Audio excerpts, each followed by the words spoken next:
bet you didn't know summer could get this creepy. Ditch the pool, grab your drills. We're diamond painting in the shadows tonight. Each canvas sparkles with a hint of dread. Sun blazing outside, darkness creeping in. Ready to turn your staycation into a summer scare? Hit subscribe and let's paint the shadows together. In the world of diamond painting, not everything is as sparkly as it seems. Some stories are weird, some are wonderful, and some shouldn't exist at all. Welcome to Fact or Fiction Diamond Art Edition, where the drills may be real, but the stories? That's up to you to figure out. Each episode, I'll share tales from the depths of the crafting community. Some absolutely true. Others stitched together from nightmares, rumors, and a little creative chaos. Your job is guess which ones are legit and which ones are just glitter-covered lies. Think you know your DMCs from your BS? Let's find out. But be warned, just because a story is fake doesn't mean it hasn't happened to someone, somewhere. So grab your pen, your tray, crack that wax, and let's dive into another chilling round of Fact or Fiction. Hello, creepers and crafters. Welcome back to Dark and Creepy Diamond Paintings Fact or Fiction, where we diamond paint under the glow of spooky stories and some true tales. In tonight's episode, we're going to dive in to 4 more bizarre, disturbing, and just plain wrong feeling stories. Some completely true. Others 100% fiction. But the question is, can you tell which is which? Here's what's on the slab tonight. The first story is a story about a vintage mask that fuses to a drama student's face. The second story is about a man struck by lightning, not once, not twice, but 7 times. The third story, a baby monitor that whispers when no one else is around. And our fourth and final story for tonight is about a man pulled from the Atlantic Ocean, alive, dry, and silent. While I place drills and dodge confetti trauma, your job is quite simple. All you have to do is guess which stories are real and which are just creepy campfire lies. Leave your guesses down in the comments below, and I'll reveal the truth at the end of the episode behind a spoiler wall. Okay? So grab your pen, grab your drink, prep your wax. We're diving deep into what's real and what's really messed up. Before we dive into this episode's fresh batch of twisted tales, it's time to reveal the truth and trickery from last night's chilling story lineup. Let's see how many of you guessed right and how many got fooled by the fiction. Okay, friends, so the last episode's first story was that of the haunted doll at the yard sale. Total Annabelle vibes, right? Creepy? Yeah. But was it real? Nah. That one was totally made up fiction. Did I bamboozle you, or were you able to sniff out the BS on that one? I'd love to know. So that was the tale of the twitchy doll with the ghostly X eyes. Pure fabrication. It was stitched together with nightmares and a little bit of imagination. But don't lie. You still wouldn't bring that thing home with you. Would you? No, I wouldn't. Oh, that's like Annabelle's sister, Sanibel. I don't know. I don't know what makes a sister name, just because it rhymes, maybe. Annabelle and Sanibel, that doesn't sound right. Anyway, story number 2 from the last episode was the pet psychic who solved a crime. If you recall, that story was about The woman who called the police saying that she had been visited by the spirit of the pet of a victim of a crime, and that the dog was a golden retriever. If I'm not mistaken, the dog had told her through her psychic ability where its master's body was, and like could describe the layout of the land and all that stuff. And she had gone to the police, and they decided to kind of humor her because they had done their investigation but never found the victim or his body. And so they decided to humor her. What could it hurt? And they found a sealed up room that they had not investigated the first time through. And when they opened it up, boom, there was the victim's body and that of his dearly departed golden retriever pet, who had been brought into the safe room to protect him as well. So that story. What did you guys say? Did you say that that was fact or fiction? Was this a true story? Pet psychic? If you said that this one was fiction, not possible, don't believe it, total BS, you would be wrong, because believe it or not, back in 2017, an actual pet psychic did assist in locating a missing person's remains after claiming visions from the victim's dog led her to the body. Authorities never confirmed that she solved the case, but the timeline and her predictions lined up eerily well. Coincidence or otherworldly communication? Who's to say? Who's to say? So how'd you guess on that one? Did I get ya? I bet I did. The third story from the last episode was the town that buried a house. If you recall, there was a family that was living in a coal mining town, and their property started getting sinkholes all over it, and they started smelling weird smells, and they were hearing like banging coming from under their house, and the town decided to condemn the property. But instead of like taking the building down, destroying the building or whatever, deconstructing it, they just simply buried it. They buried the house. And later on, a TikToker had gotten curious and went out there to investigate and took footage and stuff. And while they were poking around, they found a metal doored hatch in the ground. And then the footage cut out, and that's all there was until a couple days later, the account was deleted, and with it, the footage, and they were never heard from again. So, was this story fact or fiction? If you said that this was a true story, that you heard about it, it really did happen, you were wrong. Very, very wrong. Too weird to be real. It's fiction. There's no official record of a town burying a house whole, but the legend has made the rounds on Reddit and TikTok, inspiring urban explorers and daredevils to go mound house hunting for their horror stories.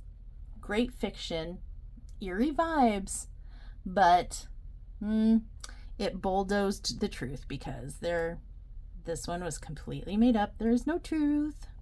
It got buried in BS. And the final story from the last episode, story number 4, the voicemail from room 313.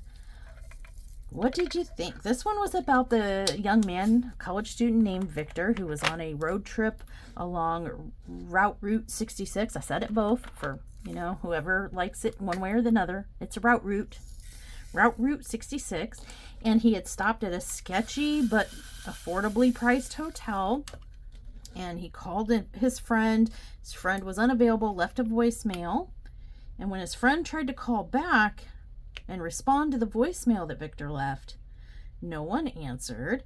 And Victor went missing.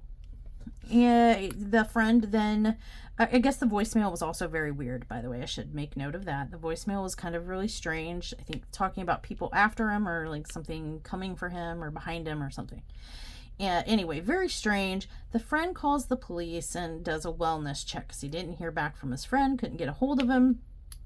And the police go to the hotel only to find that the room that Victor said he was in, 313, the room that the call came from, had been under renovation for like a decade, many years, and was not in use, didn't even have any furniture in it or anything, and that it certainly hadn't been rented out by anyone, let alone Victor. And the police kind of went looking around, searching, and sometime later they found Victor's car several miles away, abandoned, no sign of Victor, and Victor was never seen or heard from again. And all that's left is the voicemail that the friend kept recorded on his phone from Victor, the strange voicemail. It's the last name I heard. So was this story true? Or am I pulling your leg with this one? Well, my friends, this one, buckle up, Buttercup, because it is 100% true. In 2006, a man left a cryptic voicemail before disappearing on a road trip. Though many details remain fuzzy, contested, there might have been some, dramatic liberties per se. The room number being listed as unavailable sparked years of conspiracy theories. Was it a motel cover-up? Or maybe a mental break? Or could it have been something more supernatural? We may never know, but what we do know is this story, the story was true. So, how did we do? 4 out of 4? You're basically a horror psychic, right? Good job. If you got all 4 right, good job. I need to try harder, do better. Did you get them all wrong? Well, that's okay because there's always more stories. You can try and try again. On to episode 5 and 4 new tales, each more twisted than the last. Which ones are fact and which ones are fiction? That's your job. Ready? Okay. Story number 1 for tonight's episode is The Mask That Wouldn't Come Off. This story is about a young man named Ray. Now, Ray wasn't your typical theater kid. He had a flair for the dramatic, sure, he was a drama student, but he was also a collector of the weird and macabre. So, when he stumbled into a dusty antique store during the fall break and saw The Mask, a cracked porcelain half-faced mask with a hand-painted filigree on it and oddly yellowed backing, he had to have it. The shopkeeper didn't say much. She just rang it up and wrapped it in newspaper, but did give the warning. It's better as a display piece. That was his only warning. Ray wore the mask in a student production of Phantom of the Opera. Opening night, it was a hit. Now, he had glued the mask lightly at the edges to his face for stability. We can't have the mask falling off during the play, right? But after the curtain fell, when he tried to remove it, it wouldn't budge. In fact, it started burning his skin. It was peeling at the edges, where the glue was. It was peeling along the glued on part of the edges of the mask and started to cause sharp pain, as if the mask wasn't sitting on top of the skin anymore, but sinking into it. Now, doctors at the campus clinic found no glue, no irritation, just a series of hairline fractures along his cheekbone and other areas of his face in the shape of the mask's edges. They eventually got it removed in small ceramic pieces under a local anesthetic procedure. Now, Ray dropped out later that semester. He told friends he couldn't sleep because the mask, he could hear it whispering to him from across the room where he kept the pieces. So, I ask you, was this a cursed mask? Or maybe an overly dedicated actor with a flair for myth-making? Is this fact or fiction? You tell me in the comments down below.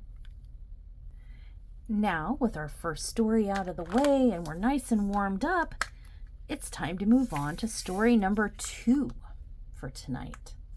Story number 2 is The Man Struck by Lightning 7 times. The story is about a man named Roy Sullivan. Now, Roy Sullivan was a park ranger at the Shenandoah National Park in Virginia. Roy was described as a quiet man. He loved nature. He always carried peppermints and bandages in his uniform pockets. The first time he was struck by lightning, it was in 1942. In that incident, he ended up losing both of his eyebrows and a single toenail. I got hit by lightning. Oh my gosh, man. Yeah, blew off my toenail. I can understand the eyebrows being singed off, but it blew, like, it blew off a toenail? One toenail. I wonder which toe. My notes don't say. Anyway. So poor Roy, missing both eyebrows and a toenail, continues on with life. Then it happened again. And again. And again. 7 times, to be precise. 7 times in total, this man was struck directly by lightning.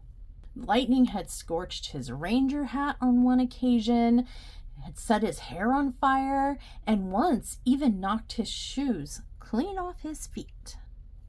Well, I mean, if it knocked a toenail off, the next progression, I guess, would be socks and shoes, right? His coworkers began to avoid him during storms. Yeah, I would too. Smart coworkers. One ranger reportedly said, "Standing next to Ray in a thunderstorm feels like asking to be collateral damage." Roy started to become paranoid, understandably so. He kept a jug of water with him at all times and refused to use the phone during storms. But what's even weirder? His wife was struck once while hanging laundry next to him. I imagine that the insurance company investigated the absolute crap out of this man. Can you imagine all the insurance claims? Ooh. Yeah, I bet somebody somewhere was calling BS on this. Roy eventually passed away in 1983 from a self-inflicted pew-pew wound. Self-inflicted weapon wound, not lightning. Some speculate that he believed that the storms were going to come for him again. And I imagine if you're struck by lightning 7 times and it's striking people around you and it's getting you that many times on separate occasions, I imagine that it kind of maybe scrambled his brain noodle a little bit too. You know, I mean, it had to have. If it's burning off, singeing off hair and eyebrows and plucking off toenails and blowing off socks, I mean, this person had to had to have suffered some sort of brain frying medical damage. You know what I mean? You would think. I think that's a safe assumption, which could have ultimately led to the paranoia and or the ending of his own life. You know, that's that part's sad. What do you think? Was this man a walking lightning rod or the world's most unlucky man? Or is this story complete BS? Cast your vote down in the comments. Let me know. Which way are you going on this one? Fact or fiction? And that brings us to story number 3 for this evening. The voice in the baby monitor. Sarah and Daniel were new parents. They lived in a quiet Idaho neighborhood, a suburban area, the kind of place where everyone knows which house hands out the full-size candy bars. Yeah, I lived in one of those neighborhoods growing up. I knew where the candy bars were. And also there was one house that handed out full rolls of quarters if you got there early enough. Before the candy came the quarters, and oh boy. Yeah, there was a bunch of us that were standing outside their house like 30 minutes before official trick-or-treat time started. Anyway, their daughter Emma was barely 6 months old when they bought a baby monitor, which had a built-in audio feed. No camera, just sound. It worked fine for about a week. Then, one night, they heard a faint whisper through the static. Hush, little baby. Daniel checked the room. Emma was asleep. They thought, maybe it was a neighbor's frequency bleeding through, but over the next few nights, the voice returned. Sometimes it hummed, and sometimes it was crying softly. It even said Emma's name more than once. And then, one night, it said, "Don't close that door." Sarah and Daniel, they replaced that monitor with a newer, more updated, encrypted one. Yeah, F that monitor. Let's get us we need a better one, because I would think somebody's hijacking into that, trying to spook me, spook my baby, some creepy. We've all heard the stories about ring cams and baby monitors and, security devices like that where people can hack into it, and no thank you.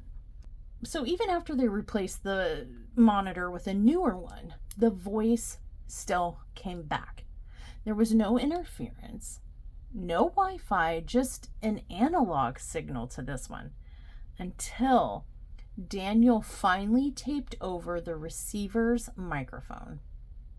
And that night, the voice, it was mad, and it growled, "Don't hide from me." They called a tech expert who confirmed there was no outside signal to this device at all. The monitor shouldn't have been transmitting anything, and whatever it was coming from inside the house. The family moved out within the week, and the monitor, that they left behind. No one's lived in that house since. So was this just analog interference or something that never wanted to be silenced? What do you guys think? Ghost in the machine type of situation? Or maybe their device was hacked and a local creeper was messing with them and their child? Or is this a total BS story? You know what to do. Let me know what you think. Cast your vote in the comments down below. How rude of me. I just realized that my kit was like over my painting, so I could easily reach my thing, but then you couldn't see the painting. So here, have a look at what I'm working on. There you are. Fourth and final story is upon us. My friends, are you ready? Okay, clear the cobwebs. Here we go. This story is called The Drowned Man Who Came Back Dry. The year is 1998. Off the rocky coast of Bar Harbor, Maine, a fisherman named Mike spotted what he thought was a large piece of driftwood floating face up in the early morning mist. As his boat neared, he realized it was actually a man, totally pale, eyes closed, floating perfectly still in the freezing Maine waters.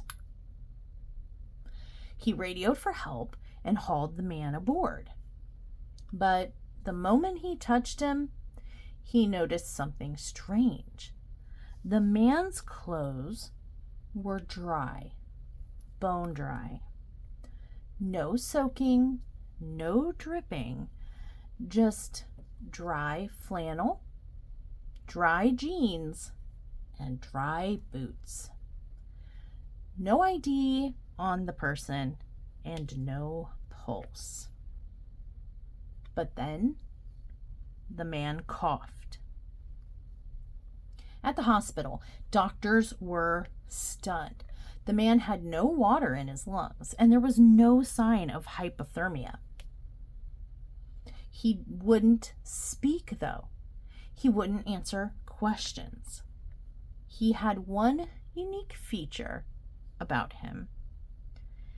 He had a tattoo of an anchor with an eye in the center.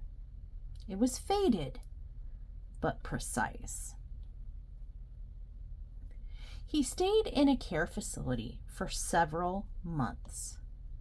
Staff said he never blinked. Water never soaked into his skin during bathing or showering. And one nurse swore that he left puddles of seawater wherever he walked, despite not having gotten wet by any means that she could tell. 3 months later, the man vanished without a trace.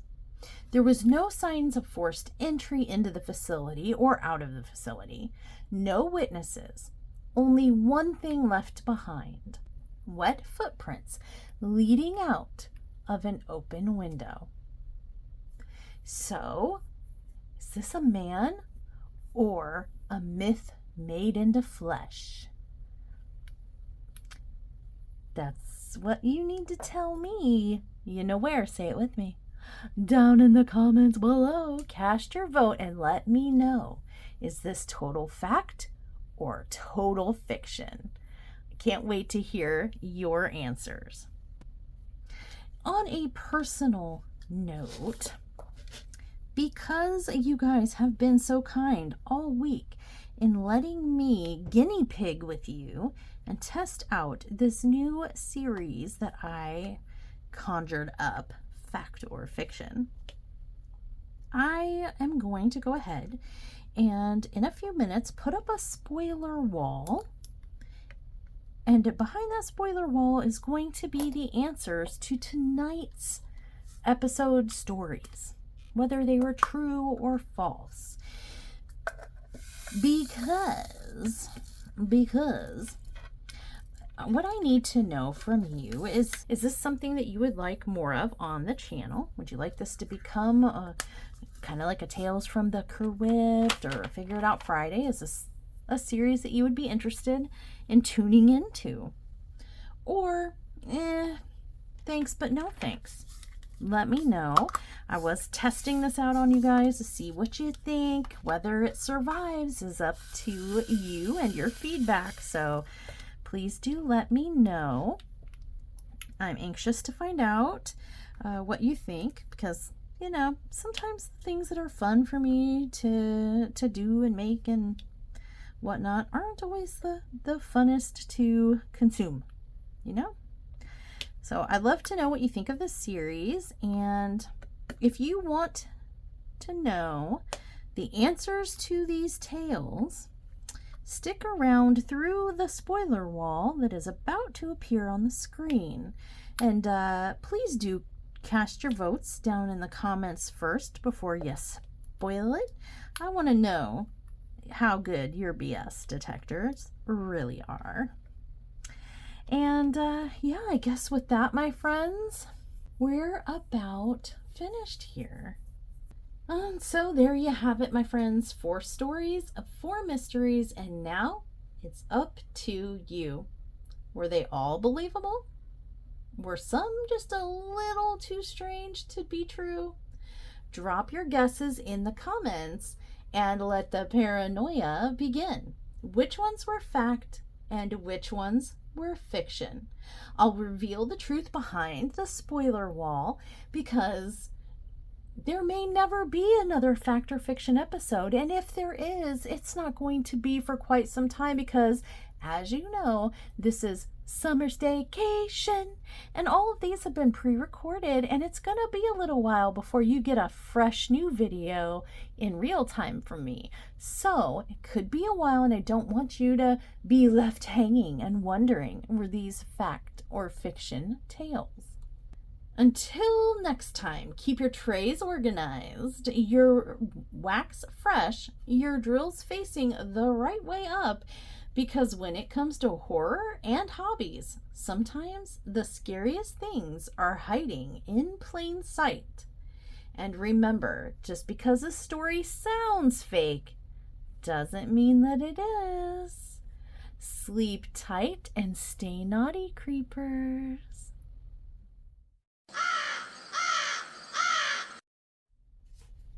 Are you ready? Here are the answers to the stories contained in this episode. The first story, The Mask That Wouldn't Come Off. If you said that story was true,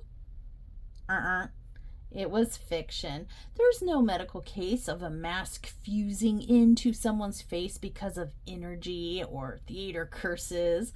But if you've ever had a canvas that refused to lay flat, emotionally, you've come close to what this student endured. Story number 2, The Man Struck by Lightning 7 Times.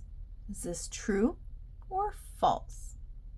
If you said this story was false because no one would survive that, you're wrong. This was a true story. Roy Sullivan is a verified Guinness World Record holder and one unlucky soul. His real-life lightning saga is well documented and very real. Just don't stand near him in a storm. The third story, The Voice in the Baby Monitor. Was this truth or BS? If you said that this was true because we've all heard the stories, you've heard it, I've heard it, we've all heard the stories, you'd be wrong. This one was complete fiction, made up. It was inspired by urban legends and creepy tech lore. But no verified story ever involved a house-wide analog haunting. That said, plenty of monitors have been hacked, so sleep tight.